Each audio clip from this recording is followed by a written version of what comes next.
Valeu, galera. Eu quero agradecer a todo mundo que está por aí com a gente. Vai chegando. Sei que o pessoal vai chegando, porque o amigo, a pessoa que está conosco nessa tarde é alguém que eu tenho verdadeiramente, honestamente, profundo respeito e admiração. Sempre admirei o trabalho dele à distância. A arte, ela geralmente é maior que o artista. Triste e lamentavelmente, essa é a história da arte. No mundo ela cresce e o artista desaparece. E é por isso que a gente usa esse sistema, usa esse veículo, usa esse caminho, para que o artista apareça um pouco mais do que a sua arte em algum momento. Porque o artista é a alma da arte, é o palco da arte. E ninguém tem sido um palco tão potente, tão empoderado, tão poderoso quanto o meu amigo Davi, que está me dando a honra e a imensa felicidade, Davi, de estar nessa tarde aqui com você, nesse primeiro que eu quero que seja uma série de muitos outros papos. O Tudo é Pauta é um ambiente, como a gente conversava, que eu criei não por vaidade, arrogância ou prepotência, ou separatismo, mas porque eu quis continuar minha história de ativista social sentado aqui dessa cadeira, até porque chega uma hora que as pernas cansam, o tempo chega e a gente acredita que o que a gente pode fazer de melhor é transitar informação, experiência e o que é o legado. Tá aí, legado. Alguns meses atrás, Davi, eu fui dar uma palestra para um grupo gigante. 500 funcionários de uma das maiores redes do mundo. E a gente falava muito em legado. Era uma palestra motivacional. E eu dizia que a gente precisa da consciência para que a gente tenha o fato. A gente fala muito em legado, nós falamos muito em legado. Nós somos herdeiros de um movimento ancestral que constrói a ideia do legado sem entendê-lo, né? E legado ao pé da letra é deixar uma herança para quem não teria direito. Isso é legado. Todas as vezes que a gente deixa algo para alguém que não acessaria, aquilo é legado. E talvez por isso que no longo dos tempos os legados tenham ficado tão fragilizados, que as pessoas querem dar o direito, esquecem que a gente traz o direito, confere o direito. E é isso que a favela vive, é isso que a favela busca, é o seu lugar, é o seu não direito. Sim. Né? A gente vive o tempo inteiro com não direito. Não direito à educação, não direito à segurança, não direito à saúde, não direito à alimentação, o que não quer dizer que eles deixem de existir. E eles só existem porque vocês resistem. Então está sentado comigo aqui nessa tarde a configuração e o intérprete da resistência da melhor forma, que é a resistência da paz. É uma resistência quase gandiana, que foi capaz de enfrentar um exército com docilidade.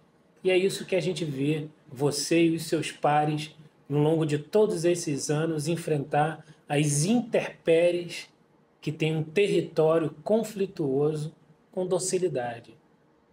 É isso, Davi. Então esse é o significado dessa tarde. Eu vou aproveitar aqui, se você me permite, meu amigo, para agradecer o Alexandre. O Alexandre confeccionou esse mosaico que está aqui na mesa e uma vez mais agradecer o Luquinha. Quem é o Alexandre e o Luquinha? O Alexandre é da comunidade de autista, de uma comunidade chamada Kepas, que é uma comunidade que trabalha com pessoas de altas habilidades, portadora de algum tipo de síndrome especial. E o Alexandre é um adulto autista e que ele produz esses mosaicos. O Alexandre apenas olhou a nossa marca, olhou uma única vez e produziu esse mosaico. Então eles fazem feira dos artesanatos produzido pela essa comunidade autista e comercializam para ajudar as famílias. E o Luquinha dessa xícara aqui, esse guaxinim, virou o símbolo da comunidade autista, que é o Guaxinim Team. O Luquinha também é um autista, artista como você, desenha por vocação, nunca fez curso. Então, hoje em dia, o Luquinha, ele ganhou recentemente da Cartoon, prêmio da Cartoon, por desenho animado no modelo, na linguagem que tem, que eu não sei falar para você, mas ele é um incrível ele. Então, o Luquinha também viu há uns anos atrás uma live e mandou essa xícara para mim do Tudo é Pauta com Guaxinim Tim. Então, sob a nossa mesa hoje está o símbolo da resistência, segundo a nossa visão da justiça. Se você percebe, é uma mulher negra equilibrando a balança, não uma visão da Grécia, e a balança está equilibrada na luta. Verdade. Na luta, na batalha, na luta. É assim que a gente vai equilibrar a balança para o nosso lado com a luta. E agradecendo isso, eu quero que esse momento seja seu, Davi. Eu quero muito que você nos brinde com a sua história, com o que você faz, com o que você é. Você traga um pouco disso para a nossa rapaziada. Cara, Reginaldo, eu imensamente, profundamente eu agradeço esse convite, essa oportunidade de vir aqui trocar uma ideia contigo. A gente conversa pouco, na verdade, né, por tantas coisas que a gente faz no dia a dia, essa correria que a gente vive, que é importante também para nossa construção, né, cara? Então, essa oportunidade aqui, nessa hora, para mim, é uma grande chance de a gente se rever, né, e conhecer um pouco mais, assim. Essa oportunidade é bem importante para mim e para o Instituto Raiz e Movimento, que é a organização que eu represento, que eu ajudei a fundar em 2001, onde eu ainda tinha 21 anos de idade, um jovem preto favelado, né?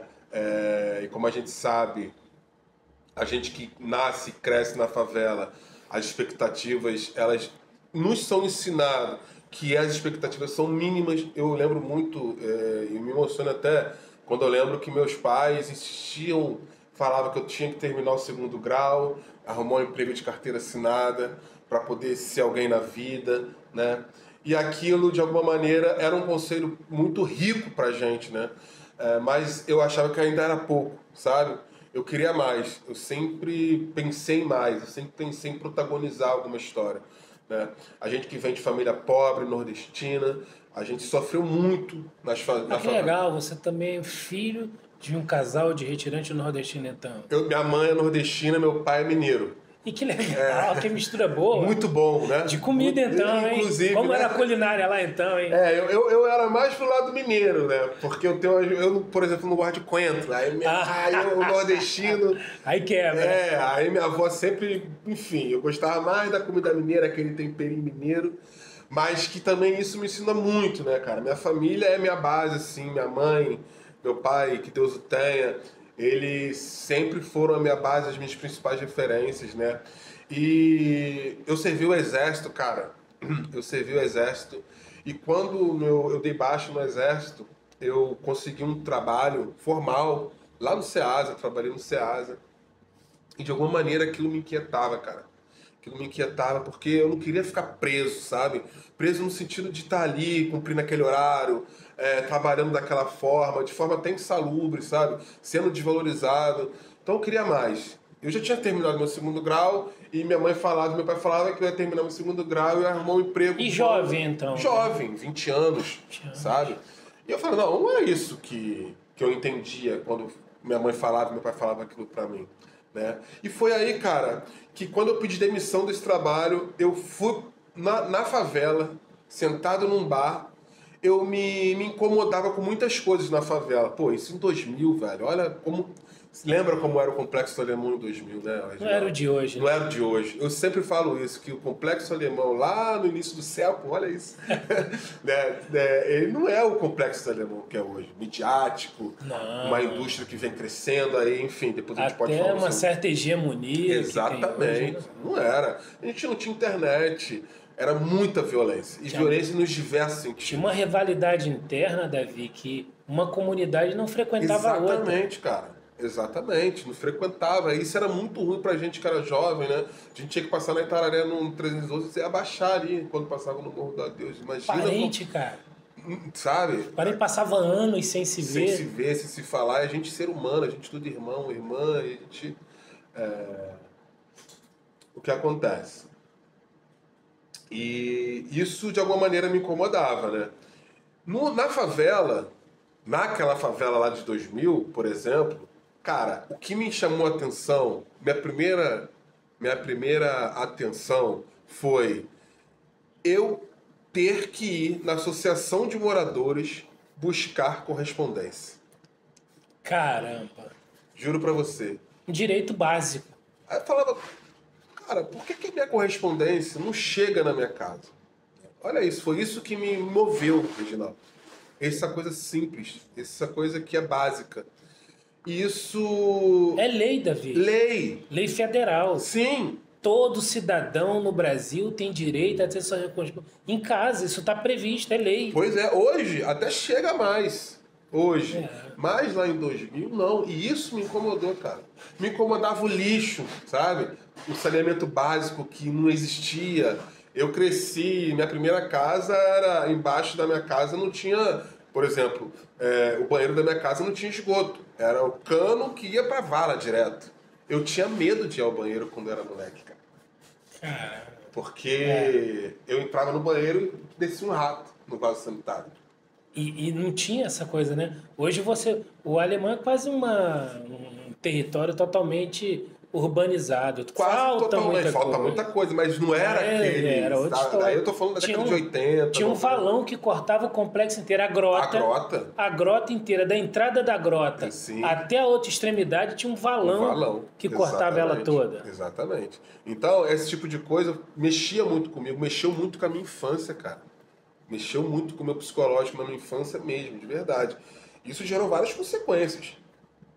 Consequências de saúde, inclusive, né? Enfim, em 2000, essa coisa da correspondência me chamou muita atenção. E eu conversando com um dono de bar que eu ficava, falei, cara, eu vou começar na associação de moradores e vou me oferecer para ser o carteiro da comunidade. E eu vou... 20 anos atrás. 24 anos atrás. E eu falava assim, pô, não quero trabalhar para enriquecer quem já é rico. E eu continuar pobre. Pô, eu vou fazer algo que eu possa ajudar a minha comunidade, né? Eu quero levar as correspondências na casa das pessoas, dos idosos, né? Da galera.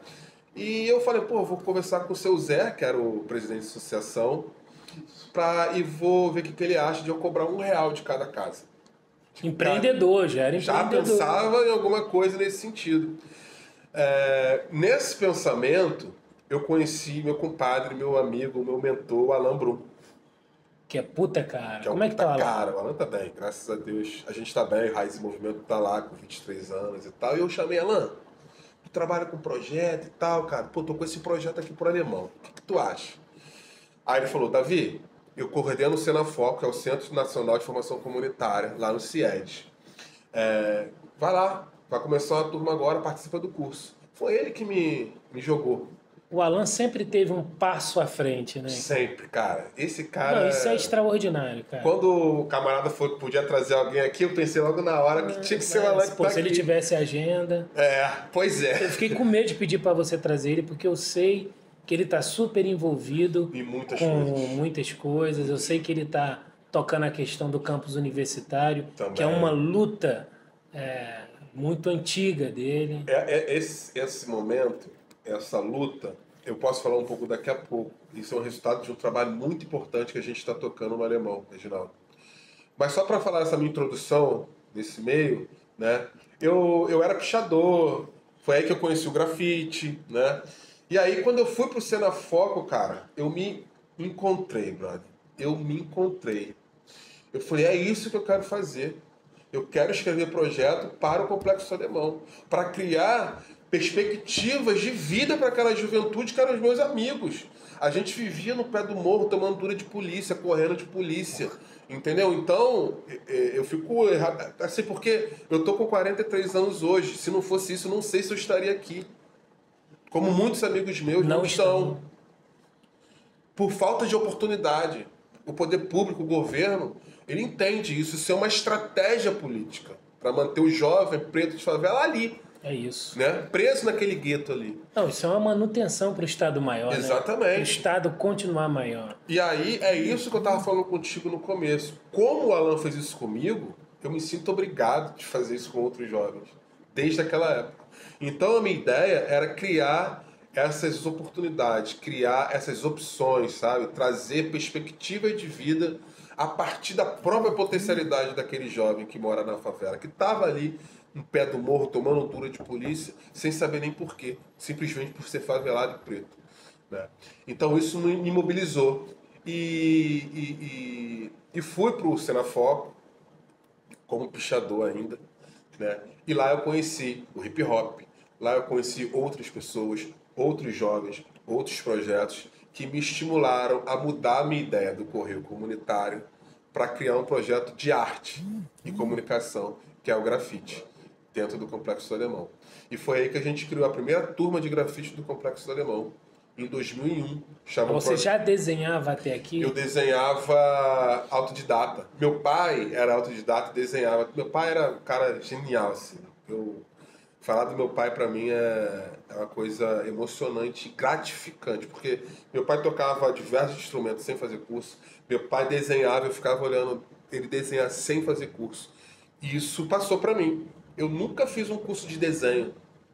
Eu fui aprendendo, sabe?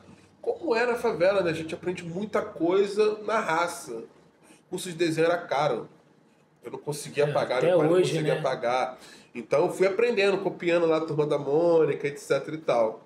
E quando eu entrei no Senafoco, eu conheci essas lideranças de outros bairros, outras favelas, e eu conheci o grafite, cara. E eu me apaixonei pelo grafite, sabe? Aí eu chamei o Alan de novo e falei, Alan, não vai ser mais correio comunitário, cara. Agora a gente vai fazer uma turma de grafite, de grafiteiro, no Complexo Alemão. Não existia o Raiz e Movimento ainda. O Raiz e Movimento passou a existir quando eu encerrei esse curso, escrevi todo o projeto. Foram 4 módulos de curso para escrever um projeto, passando por todos os tópicos da escrita de um projeto. E quando eu terminei o projeto, tinha que apresentar para uma banca para você concorrer a um recurso para você implementar o projeto se fosse contemplado. E aí tinha que ter uma ONG, era legal ter uma ONG, um grupo, um coletivo. Eu falei, Alan, cara, tem que ter uma ONG, cara. Tem que ter um grupo para apresentar. Vamos fundar uma ONG. O Alan já fazia alguns trabalhos no alemão, já dava aula. E ele falou, vambora, vamos fundar uma ONG. Eu falei, então já é.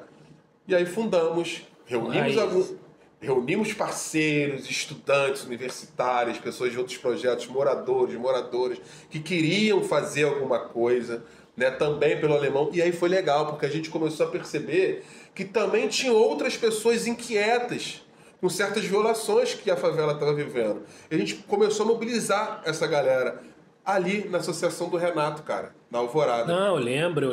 Eu não posso deixar de falar isso, de fora, né? O Renato assim, sempre foi um entusiasta desse tipo de movimento. O Renato também foi a nossa primeira reunião aconteceu naquela associação a partir do apoio do Renato. O Alan já tinha um trabalho ali com ele. E a gente começou a estudar essa possibilidade de formar uma ONG. Então, de um projeto, de uma ideia, surge um projeto e surge o Raízes. Claro que nem hoje, 23 anos depois, só estamos eu e o Alan da fundação. Mas muita gente passou por ali. Todos que começaram com a gente foram importantes naquele momento. Porque talvez se fosse só eu e ele... Teve uma galera que virou também, né? Teve uma galera que saiu do Raiz, foi fundar seus próprios negócios, suas próprias instituições, seus próprios projetos, foram para a faculdade, enfim, ganharam o mundo. Isso é uma aspas importante desse movimento inicial que o Alan tinha educacional, culminou ali com o início do programa de bolsa da Suam. Então a galera passava pela mão do Alan, ingressava na Suam. Hoje tem o Alan tem uma galera imensa, pais e mães de terceiro grau, jovens, né, que estão com a gente em alguns projetos nesses anos que se formaram com o Alan, né? E que isso é muito legal, coisa de legado, sabe?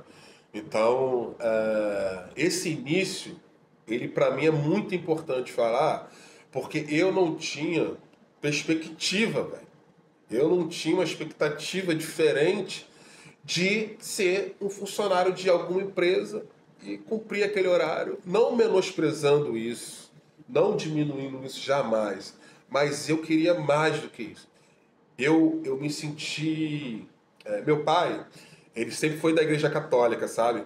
Meu pai fundou o grupo de oração na Igreja Católica lá na São Judas Tadeu. Meu pai sempre foi uma liderança. Meu pai trabalhou com a Aldete Alves. Eu não sei se você sabe, mas eu sou sobrinho do Zé Mineiro, né? Não Eu sabia. sou sobrinho do Zé Mineiro. Meu pai era irmão do Zé Mineiro. Né? O seu pai eu conheci muito. Meu pai é o Geraldo. O Geraldo?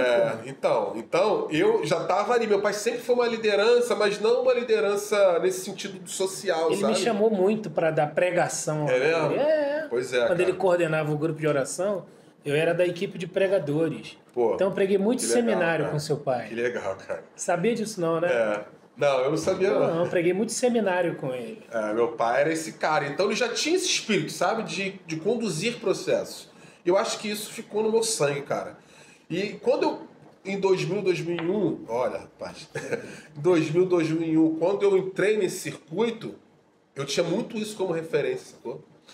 E então, assim, quando a gente funda o Raízes, foi para isso, para criar, movimentar aquele lugar, que as pessoas entendessem que elas também poderiam ser mais alguma coisa, poderiam contribuir. Eu queria muito fazer alguma coisa pela minha comunidade.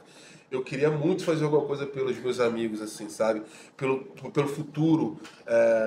E eu me encontrei, cara. Eu me encontrei. E foi aí que o Raízes, começa. E o jornalismo? O jornalismo, tudo na minha vida, Reginaldo, foram oportunidades. Mas, se não fosse o Raízes do Movimento, não aconteceria o jornalismo.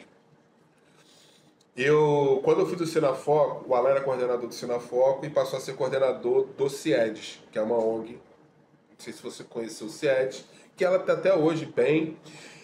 Lá dentro do CIEDES, eles me contrataram para trabalhar em projetos de juventude, né? E eu já fazia grafite, já estava estudando desenho e tal.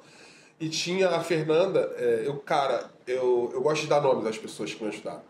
Eu gosto de lembrar, eu gosto sabe? Você é digno, de verdade. Eu não consigo, não tô aqui sozinho, sabe? Pô, isso é maneiro. E a Fernanda viu eu e meu compadre, que é o Mário Bantes, que é um ótimo puta grafiteiro também, desenhando e perguntou se a gente não queria ir para uma universidade.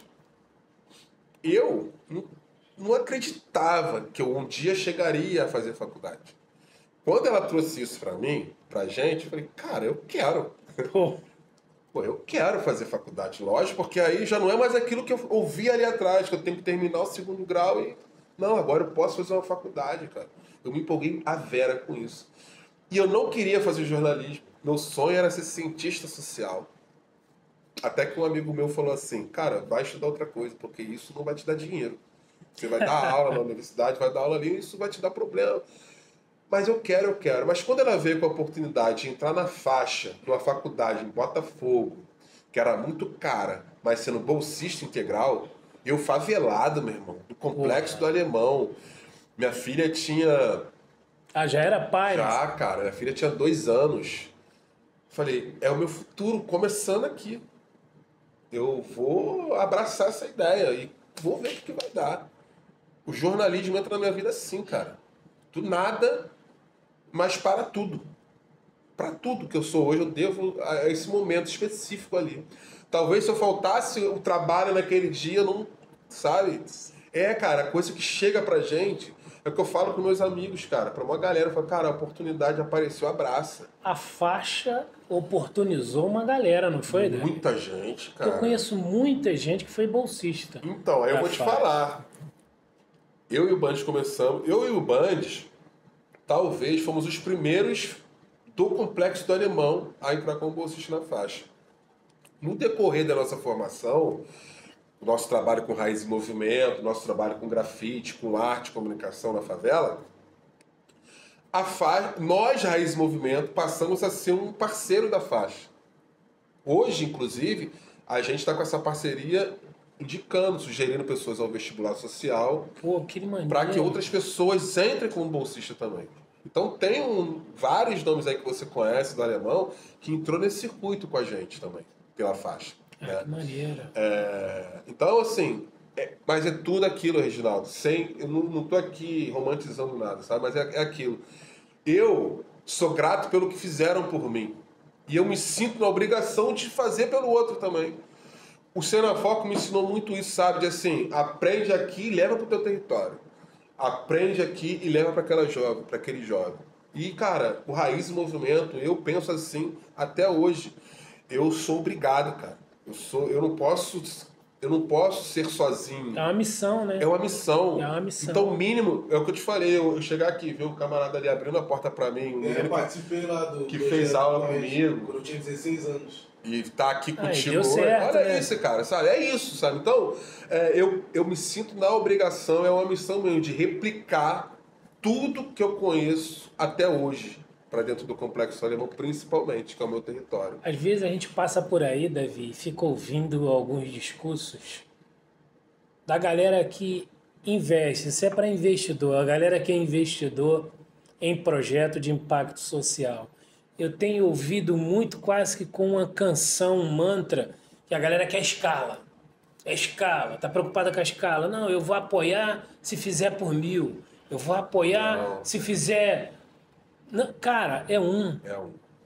Cara, você pode fazer por muitos, mas você quer pelo menos um. Sem dúvida. Pelo menos um, que aquele um vai continuar o legado, vai continuar a história, vai levar a sucessão. É lógico que a gente vai sempre lutar pela maior. Quer mais? Mas, irmão, é um. É um. É um. É aquela coisa, né, cara? Eu não sou da área da filosofia, eu não gosto de filosofar, mas eu falei que a gente estava falando aqui antes, né? Uma árvore. É isso. Quantos frutos uma árvore não dá? Uma fruta, quantas sementes ela não dá? Sabe? É isso, assim. Então, se eu fui um fruto, a minha obrigação é dar sementes. E é isso, sabe? E assim é na minha vida, é assim na minha família. Minha filha hoje faz jornalismo, como eu. E desenha também? Não, desenha não. Mas está indo pro mesmo lado que eu, assim, pro audiovisual também. Hoje eu tenho trabalhado muito com audiovisual. Mas é isso, sabe? O Raiz e Movimento, eu aprendi muito dessa maneira, sabe, Reginaldo? De trazer de volta para o Complexo Alemão.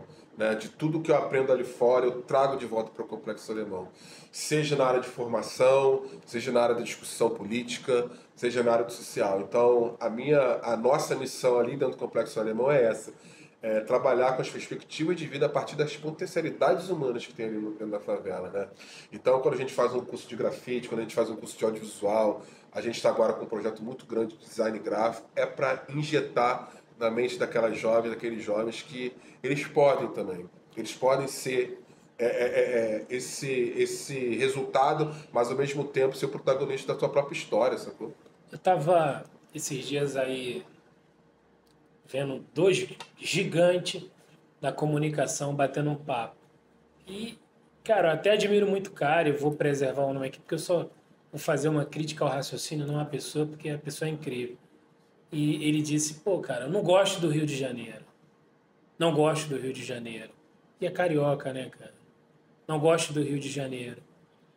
E eu fico pensando, cara, que um cara como você, como o Alan, uma galera que tem no Complexo do Alemão, uma galera que tem no Rio de Janeiro como um todo, fazendo coisas tão potentes, tão poderosas, cara, é realmente a esperança de que o Rio de Janeiro é muito maior do que o Rio de Janeiro que é apresentado mediaticamente, que é sentido às vezes por quem está aqui. Agora, a gente tem um problema muito sério, né, cara? A galera não volta. Pô, tu pega uma galera que vai ser bolsista universitário, quando a galera se forma, não volta. Você pega alguém que deu certo, não volta.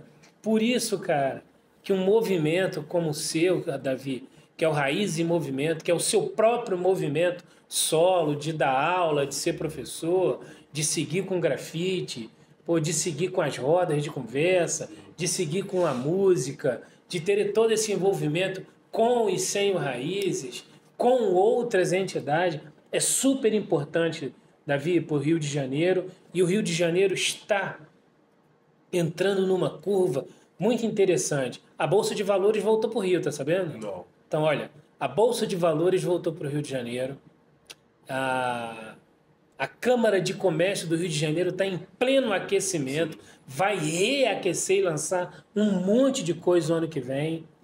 Tem um grupo de empresários de alto potencial de mercado se reunindo sistematicamente em algumas entidades. O Rio de Janeiro vai entrar numa curva super interessante. E eu quero crer, cara, que a discussão da violência ou qualquer outro tipo de discussão que deprecia essa cidade e esse estado vai ficar relegada a um plano menos importante, porque o que vai surgir com força e com potência é esse Rio de Janeiro, cara. Porque tem essa galera que está lutando. Sinceramente, assim, eu queria poder fazer um pouco como vocês estão fazendo e como tem uma galera aí que a gente vai entrar nessa curva super importante. Eu estou assistindo, como eu disse a você ainda há pouco, um grupo empresarial de alto potencial. Os caras estão vindo com força total, estão acreditando pra caramba. Tem uma série de coisas na cena que aí não é a cena política, né, cara? Não é, mas são as iniciativas individuais. E a gente precisa trabalhar para essa galera ter o desejo de voltar. Cara, quanto maior for sua conquista, maior tem que ser o tesão de voltar. Porque aí a gente consegue ajudar um cara como você, consegue ajudar outras iniciativas iguais e parecidas a aumentar o potencial de transformação.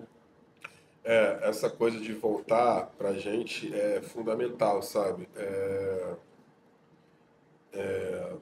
É isso, Reginaldo, porque eu não posso. Tudo que eu tenho hoje, eu falei de faixa, eu falei de jornalismo, eu falei de grafite, eu falei de cena foco. Mas se eu não fosse morador do Complexo Alemão, não teria nada. Se eu não fosse aquele jovem favelado, não seria isso, sabe? Então, a minha primeira base, minha primeira formação é ser favelado, cara. Eu me inquietei com algo na favela que me mobilizou a buscar. Então eu devo ao Complexo Alemão, cara. Eu devo. E assim, cara, até as próprias violações que a gente viveu e vive até hoje, isso faz parte dessa formação. Porque é isso Sim. que me inquietou, cara. Então, agora, eu não posso me inquietar e ficar na minha, esperar. Eu fui atrás, né? Marco falava muito isso, cara. Você só vai conseguir aquilo se você correr atrás, se você enfrentar, se você. Né? Não vai vir, ninguém vai te dar nada. Né? Então, é importante que a gente tenha essa coragem, cara.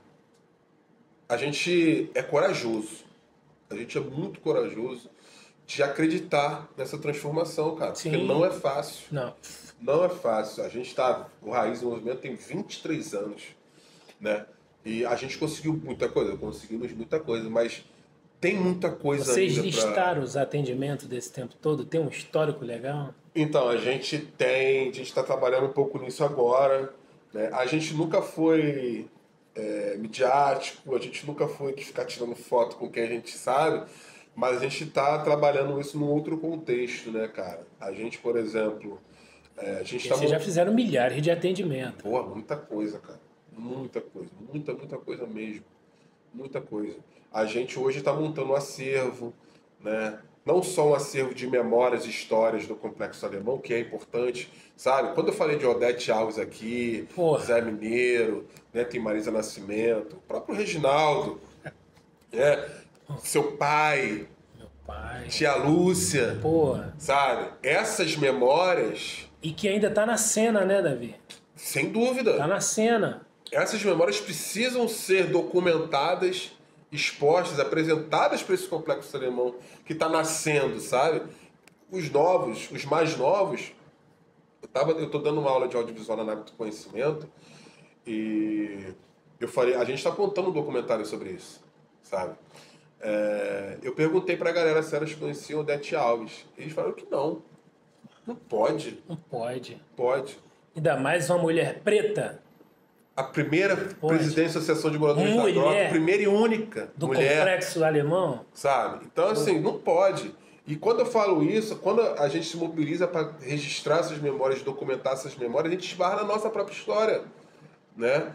O Raiz e Movimento é isso, é esse legado, porque se não fosse essas mulheres, o seu pai, o meu tio Zé Mineiro, a gente talvez não existisse, Teve cara. o maior choque que eu tive um momento aí que eu estava assistindo um debate de uma juventude periférica e favelada, foi lá em São Paulo. A gente estava lá no Ibirapuera, no Teatro do Ibirapuera. E tinha até uma galera do Rio de Janeiro lá também. E uma jovem subiu ao palco. Isso tem uns... Foi no primeiro mandato do presidente Lula. 12 anos, 10 anos. Então, ela subiu ovacionada ao palco e fez um discurso abrasado. E ao lado dela estava sentado um favelado, cirurgião cardiotorácico, favelado. Claro, um cara cinquentenário, mas um cara favelado que morou na rua, não teve pais nem mãe, estudou na rua, se preparou para o vestibular na rua, passou em primeiro lugar na Universidade de Medicina Federal de São Paulo, fez o curso inteiro trabalhando, vendendo balinha na rua, se tornou cirurgião cardiotorácico, estava sentado do lado dela. Construiu um legado na medicina incrível. É uma das grandes literaturas em muitas revistas de medicina, favelado. Não esqueça, morador de rua e depois favelado. Estava sentado na outra extremidade dela, um professor universitário com uma história igual e parecida. Estava naquele cenário um grupo de pessoas cinquentenário com essa história. Depois que ela fez um discurso abrasado, embrasado, ela olhou para a gente, estava também lá sentado eu, ela olhou para a gente, estava sentada, ela disse, olha, a geração de vocês deu errado, mas a minha geração vai corrigir vocês.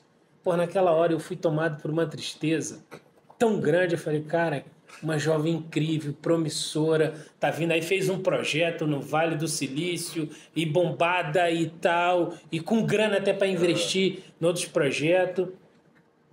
Davi, agora, recentemente, teve um evento no Copacabana Palace.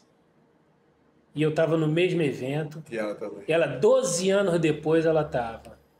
Ela subiu ao palco, apresentou o mesmo projeto que ela tinha desenvolvido há 12 anos atrás, com o mesmo resultado e sem dinheiro. E o mesmo discurso. A geração de vocês deu errado. Quando ela desceu do palco, eu fui no backstage. Falei, pude falar com você? Falei, colega, o seu discurso está lhe destruindo. Porque no seu discurso falta o essencial, respeito. Pô, ela me olhou, eu falei com ela, respeito.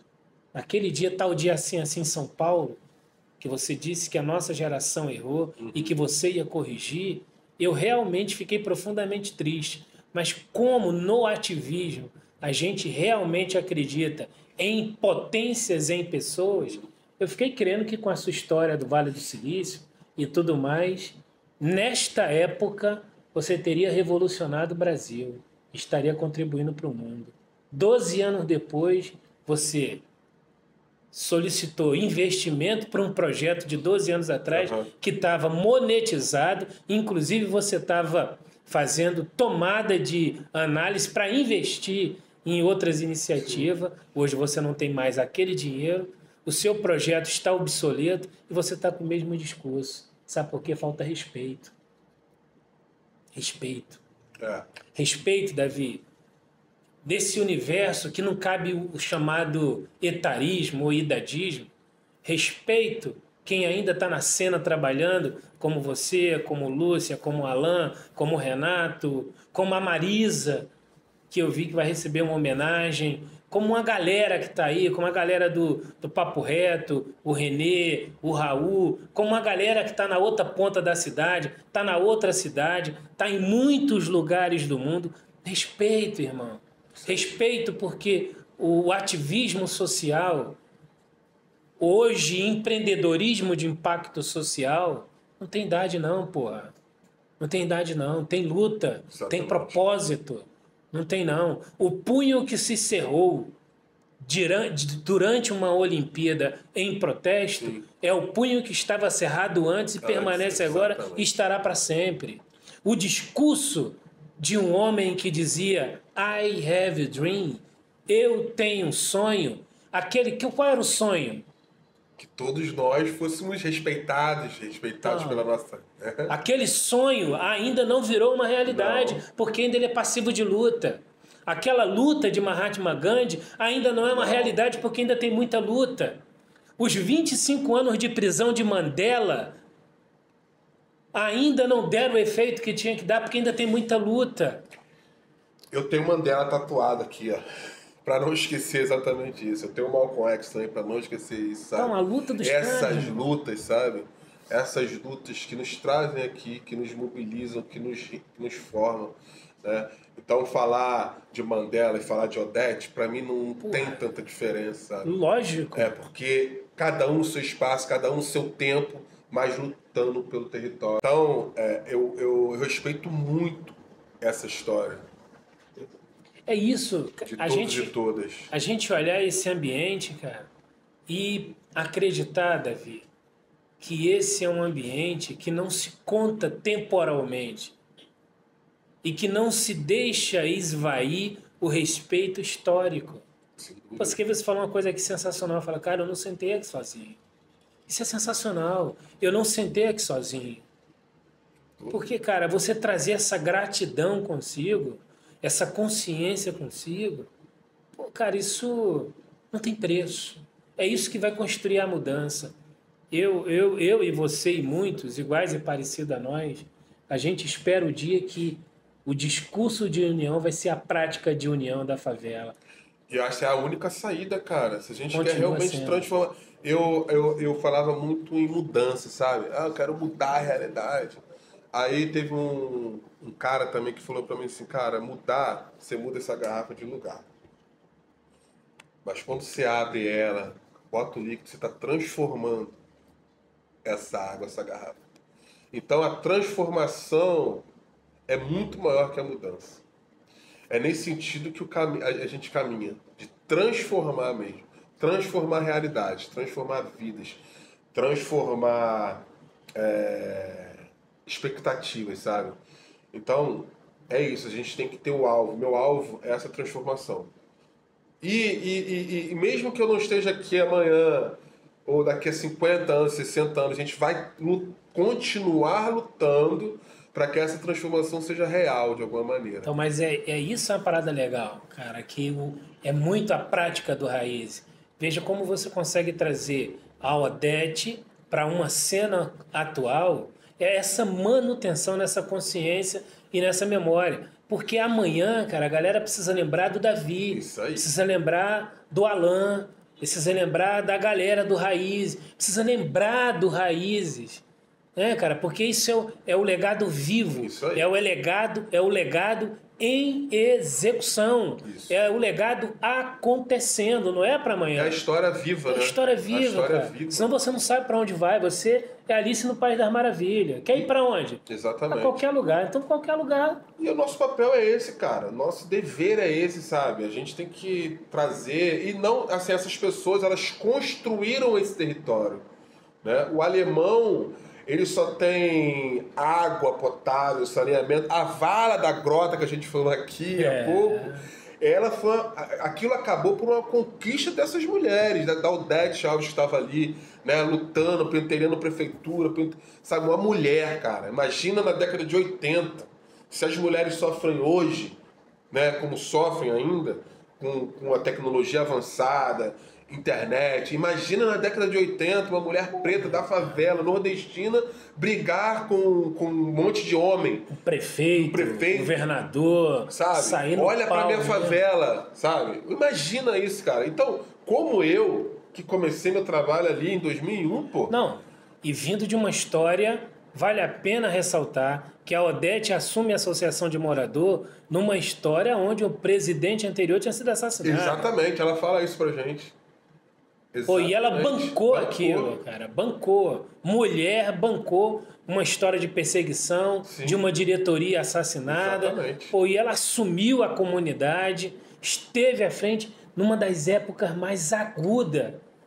Exatamente. Aguda, irmão. Exatamente. Numa época em que em cima brigava com a parte de baixo, a parte de baixo Exatamente. brigava com a parte de Imagina, cima, a parte de dentro não vinha pra parte de fora. Imagina isso. E ela uma mulher no meio do caminho. E ela circulando em tudo. Em O tudo. campo da mina lá sabe, assim, então, como que eu não posso, como que eu não vou falar, rasgar elogios, ser minha referência? Não tem como, cara. Não tem como, Não cara. tem como Raízes falar que a gente começou com isso, com aquilo. Não, a gente só está continuando um trabalho que já começou ali na década de 70, 80, sabe? E é isso, e a gente precisa entender isso de maneira respeitosa.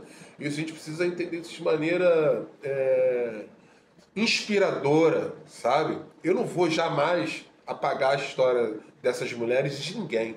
Eu acho que todos nós, inclusive você, a gente já falou de vários nomes aqui, todos nós temos a nossa importância, o nosso papel nessa história. E isso precisa ser dito, né, cara? Sim. Por isso que eu falei aqui pra você. Eu falo do nome do Alan, eu falo do nome da Fernanda, eu falo do nome da Odete, eu falo do meu pai, porque é isso. Eu sou isso tudo, de um pouco de cada um, de cada uma. Não, e sem essa galera a gente não tinha chegado até aqui, não. Não tinha. Quando eu vou pro Sinafá com a ideia de fazer um correio comunitário, eu conheço um camarada lá que faz hip hop lá em Realengo, eu falo, me apaixono por aquilo, e vou pra Realengo conhecer o projeto dele, conheço o grafite, sabe? Não foi eu que botei isso na minha cabeça. Eu vi e falei, eu quero replicar isso na minha favela. Porque eu tô vendo aqui um monte de jovem que tá indo pelo grafite, por exemplo, e tá ganhando o mundo, que tá, sabe? Olha o tamanho do grafite hoje, Não, cara. pô, o grafite, é claro que eu queria muito que você falasse do grafite como arte, porque o grafite parece que tem 4 pilares, né? São 4 pilares, 4 Na verdade, o modelagens. hip hop, ele é formado por 4 elementos. O hip hop como um todo, né? Que é o DJ, o break, o grafite e o MC. Né? E agora, um tempo atrás, entrou o quinto elemento, que é o conhecimento de todo esse contexto. O conhecimento no sentido de, não só de conhecer cada linguagem, né? Mas de conhecimento no sentido de como isso pode transformar nossas vidas, nossas realidades, nossa linguagem. O hip hop é uma grande linguagem. É uma grande linguagem. Completa 50 anos esse ano. E é uma linguagem de resistência do preto, do gueto americano, né? Que isso foi replicado no mundo inteiro, nos guetos desse mundo inteiro, né? O grafite, ele tem algumas estéticas, né? A pichação, ela é grafite. É isso. A pichação, nos Estados Unidos principalmente, não se fala pichação e grafite. É grafite. É tudo a mesma coisa. É grafite. Claro que tem o grafite ilegal e o legal. Tem mais revolta na pichação do que no grafite. Muito mais. Assim, se for entrar nesse quesito da pichação, cara, é uma coisa de muita... Assim, tem uma galera que usa a pichação como resistência, plataforma política, cara. Não partidária, mas Não, plataforma de lógico. resistência política, sabe? De estar ali, tendo eco a sua voz, sabe? De entender que aquele espaço ali é um espaço de debate mesmo. E se eu não sou aceito de maneira A, eu vou ser aceito de maneira B. Eu vou ocupar esse espaço, né? O grafite, como arte, durante muitos anos, Reginaldo, o grafite não era considerado arte. É mesmo? Não era. Durante muitos anos, o grafite era vandalismo. Eu peguei essa fase do grafite ser visto como vandalismo. Independente se eu estou pichando ou fazendo um painel como esse seu aqui, que está na sua parede. Independente. Isso aqui foi o Chico que fez. Chico, um grande parceiro. Chico do Nação. Chico é da primeira geração do grafite no Rio de Janeiro.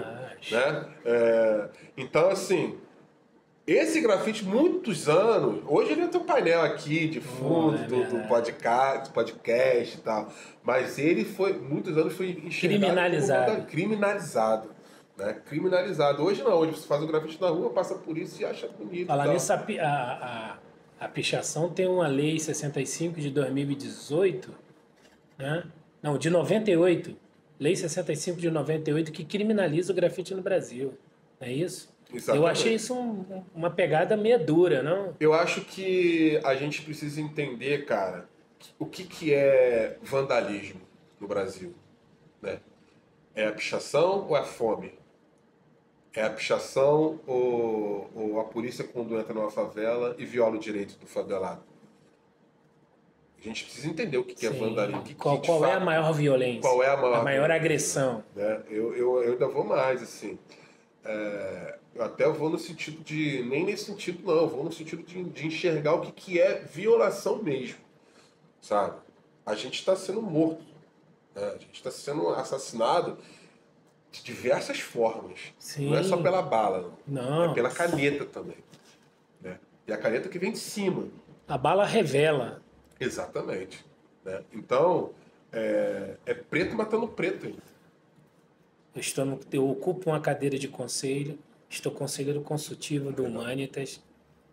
Nós do Humanitas estivemos à frente, militante e com pesquisa, inclusive, da legalização da cannabis no estado do Colorado e em Denver. Legal. Seu conhecimento, estive lá. Maneiro, cara. Fiz parte do grupo que auxiliou o estado do Colorado e Denver fazer a legalização da cannabis. Nós auxiliamos o primeiro TAC, o primeiro termo de ajustamento de conduta que torna o uso da cannabis medicinal e alavanca o uso da cannabis recreativa no Brasil. É a nossa entidade. Então, só que, como eu te falei, eu procurei os bastidores, eu estou falando isso com você porque... Então, mas eu estou lá e dia 17 de julho, agora, a gente preteriu uma audiência pública com o ministro da Justiça em exercício. E ele... No Brasil? Aqui, isso, ministro da Justiça do Brasil. Uhum. E ele generosamente topou, ele veio, a gente fez essa audiência pública em São Paulo, nós tivemos vários representantes do movimento que é pela legalização da cannabis, tanto medicinal quanto recreativa, e também tivemos alguns movimentos para discutir a população carcerária do Brasil. A audiência pública, ela era para estas duas discussões. E coube a mim a exposição e a explanação com relação à população carcerária. Pasme, o Brasil chega agora, este ano, a uma população carcerária de 825 mil pessoas em situação de regime fechado. A gente tem um pouco mais de 1 milhão de mandatos de busca e apreensão que, se cumprido, a gente passaria de 2 milhões de pessoas em regime de reclusão fechada. A população carcerária feminina cresceu assustadoramente. A população em situação de medida socioeducativa, que são os menores que cometem algum delito de pequeno ou menor teor ofensivo, é uma das maiores da última década. Então, enquanto nós vemos algumas discussões banais ganhar um peso absurdo, uma intensidade absurda, outros debates estão à margem e crescendo. E um detalhe, tanto a situação do cárcere feminino quanto masculino, e hoje a situação do cárcere da população LGBTQIA+, que também cresceu bastante, e a violência contra essa população são situações contra corpos pretos, contra corpos negros.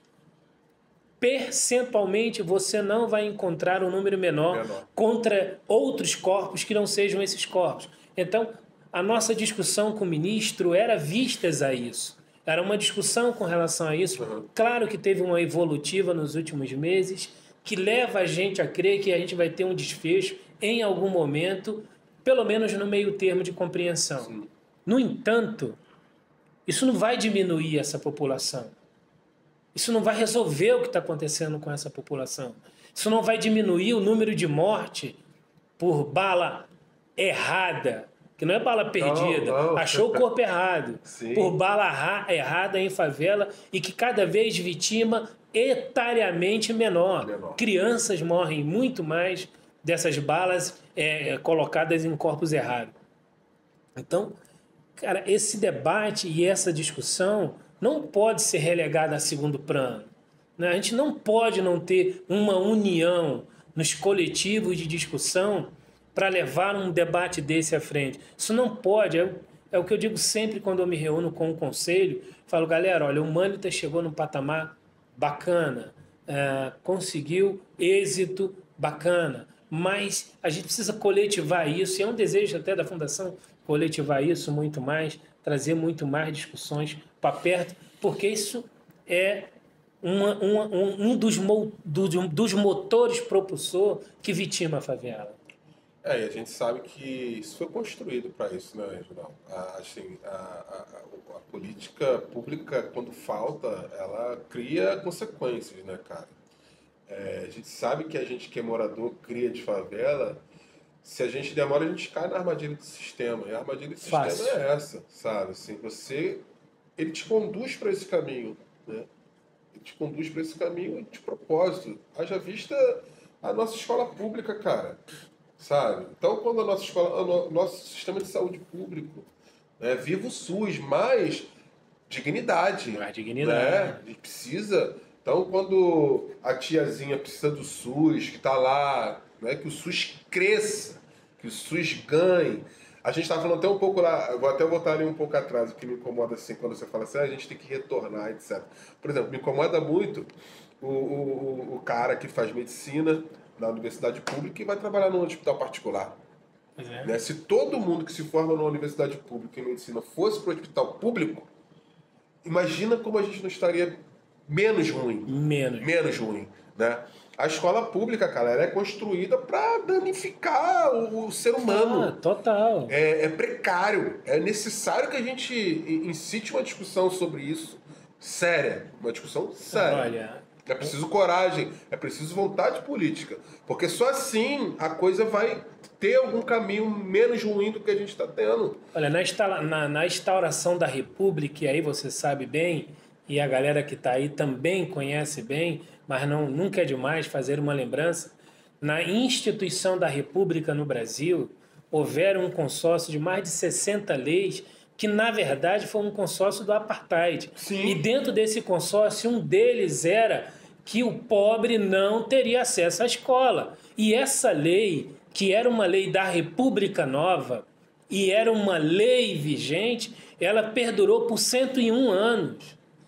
Um século mais 101 anos. Então, a escola que existe hoje, deficitária, é herdeira dessa estruturação. Olha quanto tempo, cara. É um sistema educacional que não forma, deforma, sabe?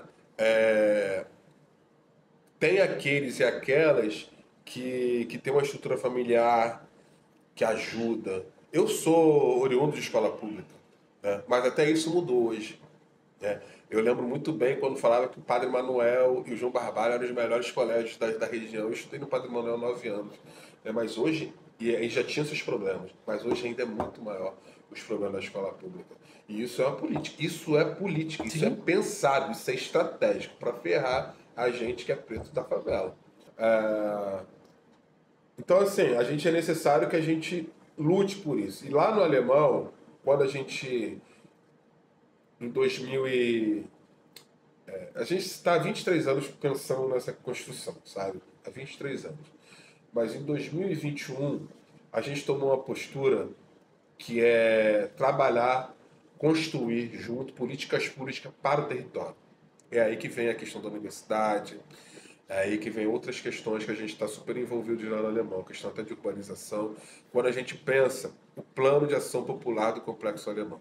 Eu devia ter trago um exemplar para você, mas vai chegar para você. Pô, bacana, eu acompanhei isso aí, eu vi tudo. Então, inclusive Lúcia vai estar lá na Fiocruz representando também. Pô, isso daí é inspirador para inspirar outros territórios. Está inspirando outros territórios, está inspirando o Brasil, né? A Secretaria Nacional das Periferias está implementando outros planos também em outros lugares.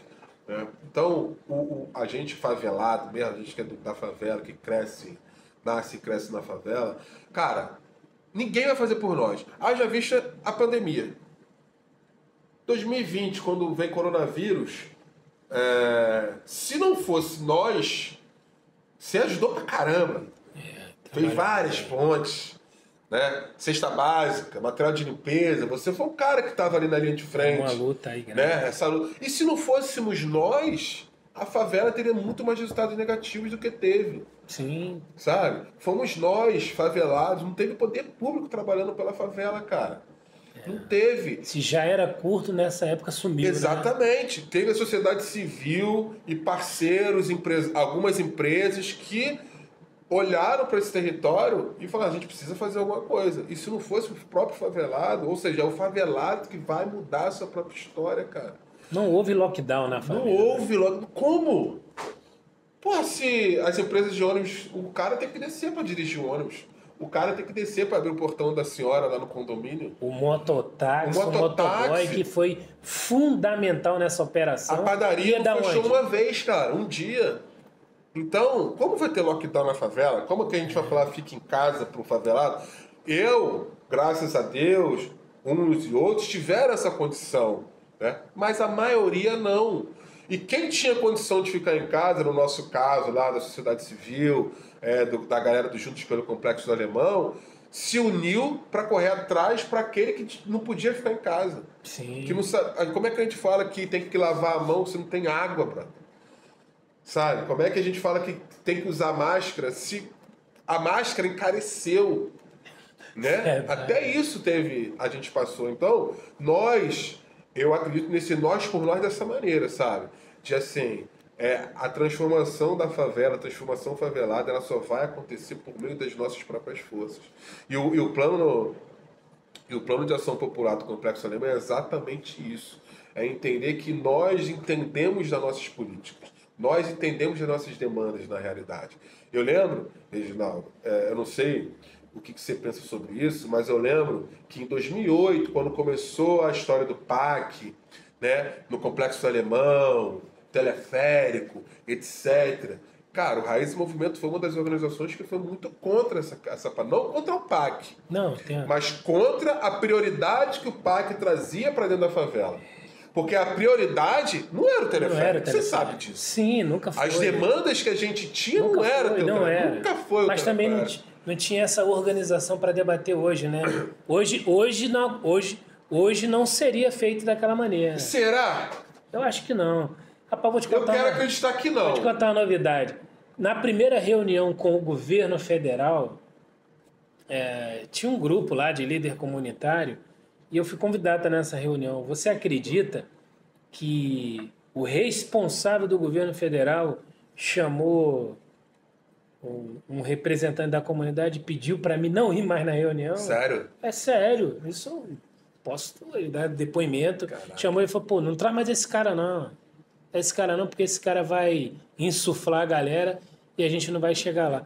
Porque o debate de prioridade, ele sempre aconteceu. Agora, a gente não tinha organização para debater a prioridade. Hoje, o complexo está... Esse plano executivo, é um plano executivo, sim, um plano estratégico executivo que a comunidade faz, que a comunidade realiza, né? Que a comunidade senta, que tem um caderno com os nortes, não existia. Sim. Então, hoje, eu acredito sinceramente que hoje o consórcio de prioridade seria ouvido e seria discutido. Mas naquela ocasião, como é que tinha? Era uma guerra, era um movimento separatista.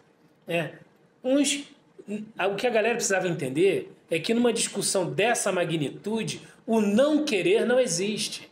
Todo mundo quer, mas todo mundo quer que as prioridades sejam atendidas. Sim. Então você não vai pegar e botar, sei lá, 6 bilhões, 8 bilhões numa confecção urbana que vai atender parcialmente.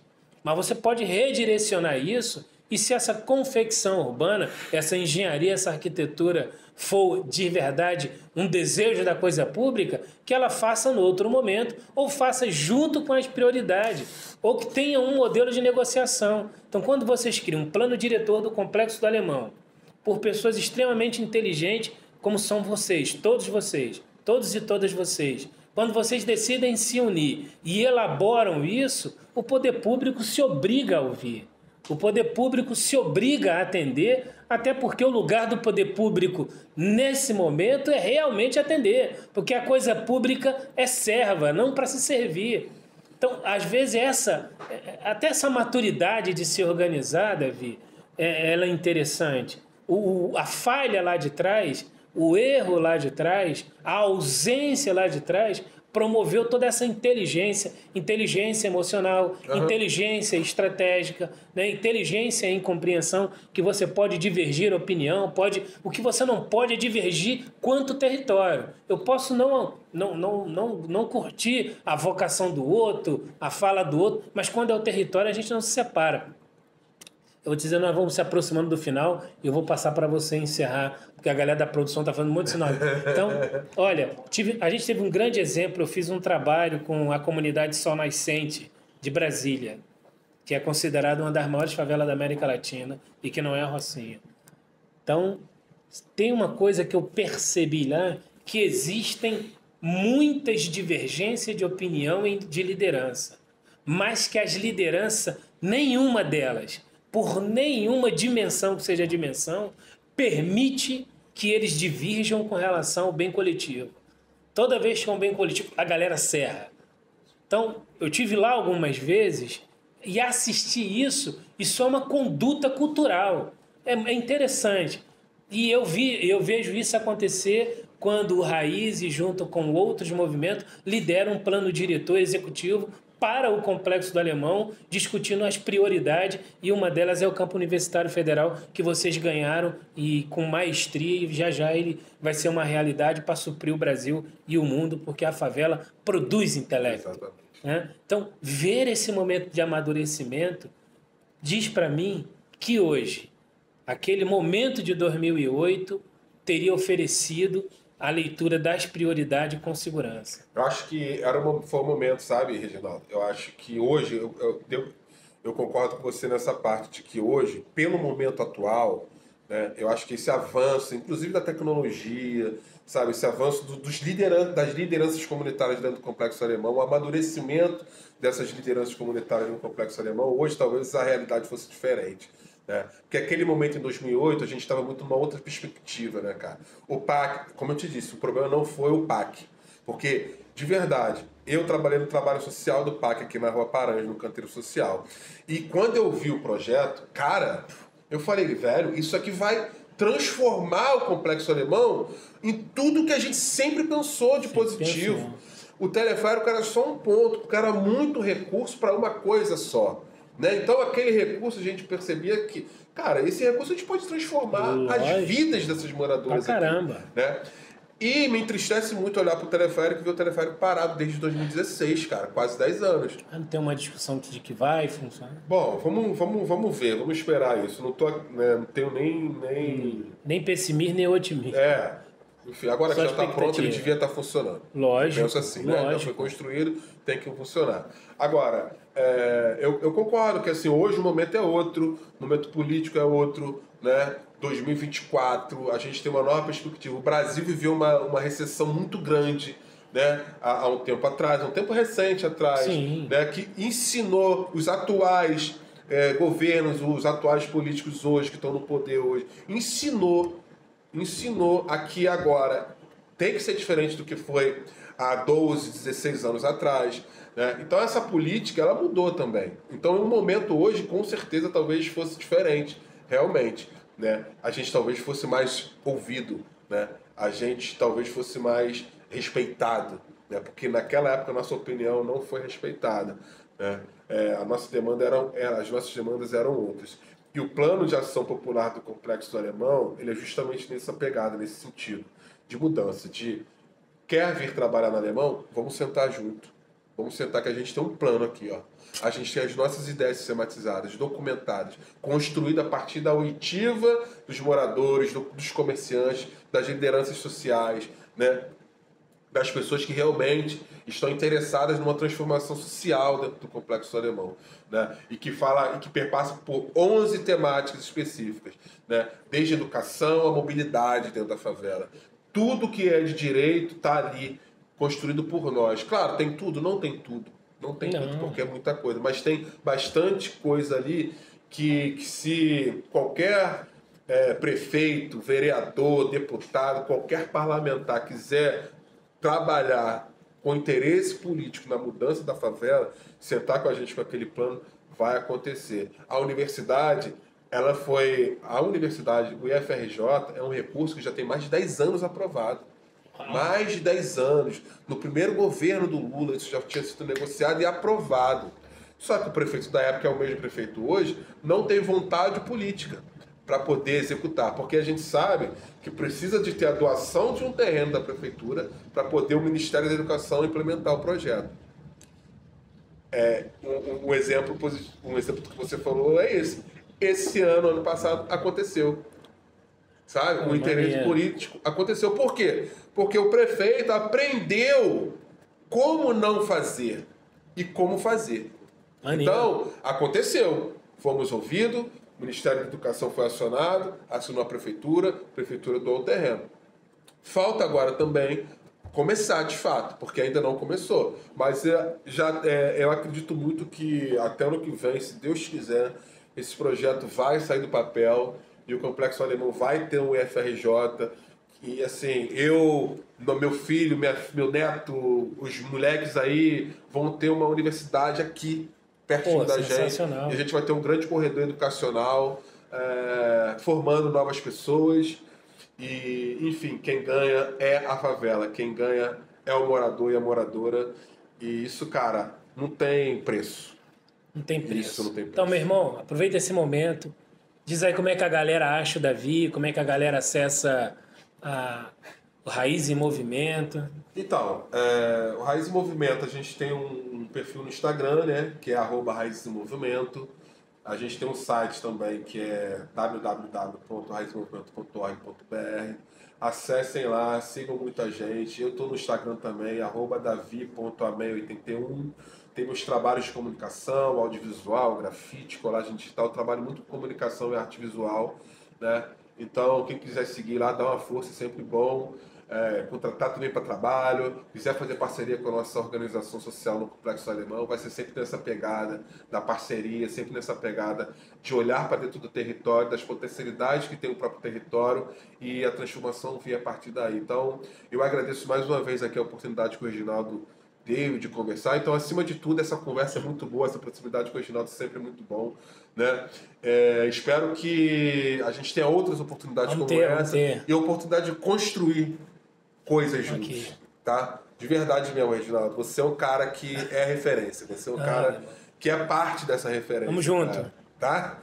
Não fica com vergonha não, porque você é. Então a gente conta com esse apoio, a gente conta com essa parceria, que esse podcast aqui também tenha vida longa, que tenha outras pessoas sentadas aqui com esse perfil. A ideia é essa, trazer papo legal. Obrigado. Valeu, cara. Obrigado. Foi muito rápido, eu queria mais. Não, vamos fazer mais. Valeu. Quero trazer depois você e o Alan aí. Tá, valeu. Valeu, gente. Obrigado. Valeu, gente.